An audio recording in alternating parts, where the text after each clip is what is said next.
Hi folks, welcome to Real Estate Rundown. I'm Lori LeCompte and I'm a real estate agent in Northwest Arkansas. So today I'd like to talk about debt to income ratio, or DTI. Now, what is debt to income ratio? When you apply for a mortgage loan, your lender will not only look at your income but also your debt. So they will calculate what's called your DTI to decide how much they'll be willing to lend you. So basically, they're trying to determine if you can handle any more debt, and if so, how much.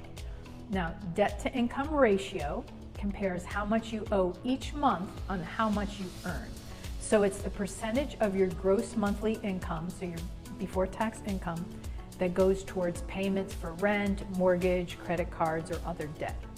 Your DTI ratio is your total monthly recurring debt payments divided by your total monthly household income.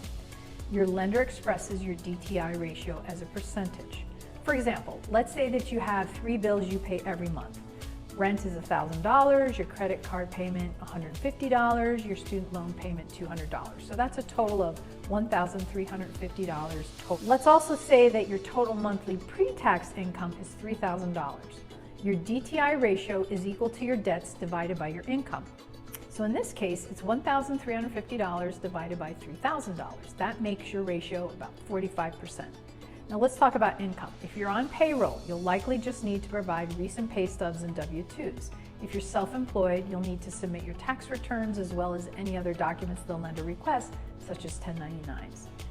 Depending on the home price you're aiming for, you may want to wait a year or two before you apply for a mortgage if you've just moved into a higher paying role. The longer you stay in your higher paying position, the more your lender may be willing to loan you. Lenders don't just look at your salary when they calculate income.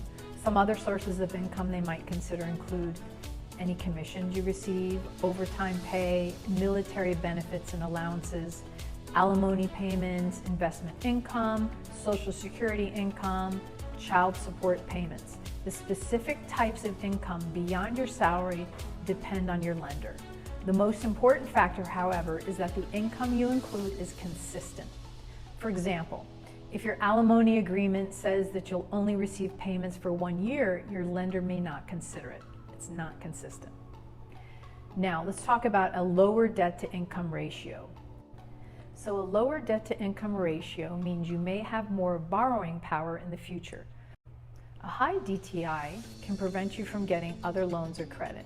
So a lender may determine that you can't take on any more debt than you already are taking on. So with a larger down payment, you're having to borrow less. So this could mean that your DTI is now more manageable. DTI standards and guidelines vary by lender and loan type. If your ratio is too high, start looking for places where you can cut back on your monthly expenses or increase your monthly income, maybe by picking up a side hustle. If you earn cash or tips in your line of work, then it will be important to be able to document this income when you apply for a mortgage. The mistake many people make is not depositing all that income into a bank account. Lenders will need to see the flow of money going into your bank accounts. It does not matter whether you withdraw those funds soon afterwards. Documenting that the cash is coming in is a way to increase your documented gross monthly income, which will in turn lower your DTI ratios. If your plan is to pay down debt to help your DTI ratios before applying for a mortgage, you should target the debt that has the largest monthly payment requirement, not the debt that has the largest balance.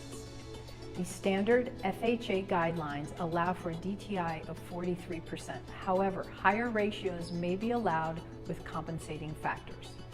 FHA guidelines permit lenders to allow for higher DTI ratios if borrowers are able to meet various compensating factors. These factors can help to offset the risk associated with approving mortgages with higher DTI levels. Some of these compensating factors are as follows: residual income. If the borrower has significant funds remaining each month after all expenses are paid, lenders may allow higher debt to income ratios. Cash reserves. If the borrower has significant cash reserves on hand after closing, in the event of a financial emergency, then this would be another compensating factor. Minimal payment shock.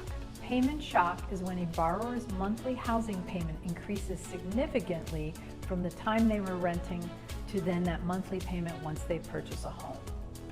If the borrower's payments remain virtually stable under the new mortgage payment scenario, this will make lenders feel comfortable and possibly they'll be willing to approve a higher DTI. Higher credit scores. If your credit scores are high, then you have proven to be financially responsible. This will go a long way in getting approved for a loan with a higher DTI. Steady employment. Have you been employed for a while at the same place, or have you been bouncing from job to job with various gaps in employment over the past few years? Establishing a reliable source of income is going to be very, very important. Bottom line, your debt-to-income ratio determines how well you manage the money that you borrow. So get out your calculator and do some simple math to get an idea where you stand.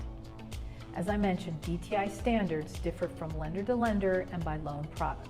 Don't hesitate to reach out to a lender for guidance. Thanks for watching. Feel free to let me know in comments which real estate topics you'd like for me to cover in the future. Knowledge is power.